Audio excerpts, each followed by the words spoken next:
Hey YouTube, JC here.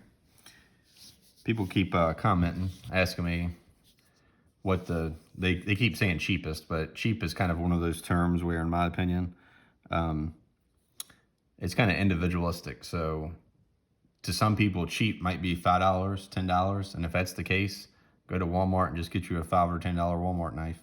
Um, it ain't really many options as far as that goes. Some people cheap is $50, some people cheap's $100. Well, this knife, if you go on Amazon right now, there's a 5% code. You can find codes, other codes for different things too. This is SRM, is who makes this knife. But this that was a great start. Didn't even flip it open. But this knife is the 9201 GW is the model number, 9201 GW. And you can go on Amazon right now and you can get this knife for $29, but with it, there's like a little 5% code and it brings it down to like 28 or something like that. So under $30 out the door, you can get this knife for. And this knife has D2 steel on it. You can see it right there in the corner, D2 steel, which, a lot of people kind of badmouth D2 for some reason, but in my opinion, from my experience, all the knives I've had with D2, they hold an edge really, really good. They seem to be somewhat tough. Maybe not as tough as M4 as far as non-stainless goes, but there's a big hang up on everybody getting stainless stuff now. So to me, if you get the black finish, this is a black tumbled finish is what this is. So it's not real shiny black. I don't like the real shiny black stuff. But you can see this knife, it's got the little dirt on it and stuff like that. But the difference between like the cheap knives and ones like this has a mid-grade, nice mid-grade steel, D2. You get little tiny accent type stuff like this. You see a little blue ring around that. That's pretty cool. The lock bar, they have it milled out where it's kind of like a, just a little bit of milling, just something really nice to have.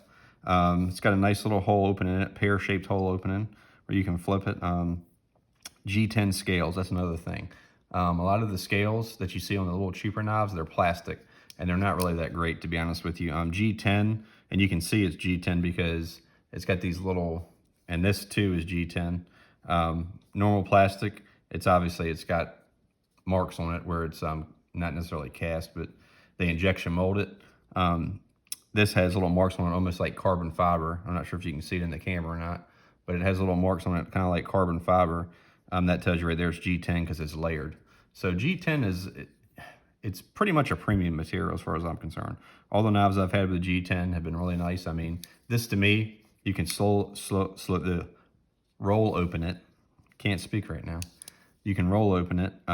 You can reverse flick it. It's a little harder to front flick it like that because, I don't know, to me, it's just weird in my finger to do that. It's a lot easier to, stud flick something with your thumb, in my opinion. There we go. You could have gotten a little bit of action there, but to me, reverse flicking this knife, it's pretty nice.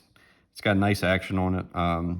As far as flipping it open and closed, I mean, it's going to be very, very structurally sound as far as the lock bar goes, because anytime you have a bar lock knife, the way it works is this piece of metal right here goes all the way on the blade itself. So this bar would literally have to break or come apart on the knife for it to come apart. So it's a very, very strong setup. Real good utility knife, real good work knife. It comes crazy sharp, honestly. The stuff I've been cutting with it, like zip ties and a couple straps, couple certain things, it's just held on edge really, really good. So I don't know what exactly they put it up to on the scale. They said it was 59 to 61, which could be the case.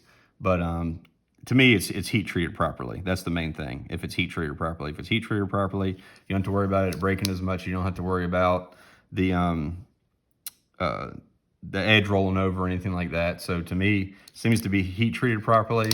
Seems to be done pretty well. There's a couple little things I don't really like about it. I feel almost like, and there is another version that has the top line that's kind of rounded. If they rounded that just a little bit, I feel like it would be a little better than having that square part right there. But the cool thing is they did do a little bit of milling inside of it, so it's not real sharp. It's got a nice little ledge on it. This chamfering up top is really, really nice. I almost wish they would have maybe flattened the blade right there. It kind of looks a little weird, but it works really well though, so that's not necessarily a bad thing as far as the usage goes. But the main thing I don't really like about this is right here, they kind of beveled the edges over on the corner. They didn't do that on the inside of this. They did it on the outside, which is fine.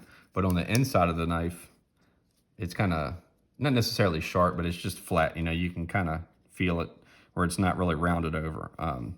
But what you're paying for this knife, and the top line's the same way. They just left it kind of straight on the G10.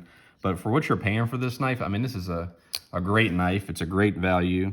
If there's another knife out there with this type of materials that has this good of an action, that with this type of blade, let me know if it's that, you know, if it's under $30, if you can get one for under 30 bucks. And I'll buy it, honestly, because this thing has been, you know, it's been a pretty good knife. I did check my hardware when I got it, and it did have one of the screws loose, and that was the only thing that I saw that was actually wrong with it. I didn't even loosen the detent at all. All I did was I just oiled it. So that's basically all I've done to it. I've never taken it apart or anything like that. Just kind of used it and oiled it. And it did have a little bit of grease here on the lock bar. I noticed when it came from the factory. So yeah, it's been a good knife, you know, honestly. And other than the little tiny details, you know, of it, like, you know, the screws aren't countersunk, but it is what it is. You know, it doesn't seem to drag on your pants at all. I mean, it's a really good knife. Came centered, by the way. So yeah, I mean, it's a good knife. I do like it. I'm sitting here, you know, to me, I don't know about you guys, especially the guys that make videos.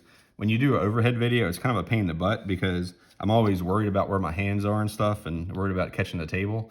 So, you know, I don't really like I can't really usually get good action on the knife because I'm sitting here at an awkward position and I'm trying to make sure it stays in camera. So when I'm just, you know, using it willy-nilly, you know, or you're just opening a knife out of your pocket, it's a lot easier to, you know, to open and close it, basically.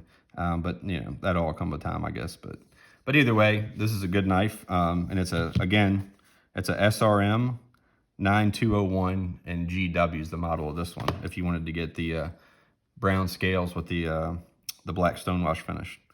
All right, this is JC again, and I'd like to know your best cheap, so to speak, knife, or best knife under $30, because like I said, it's not really many options for that.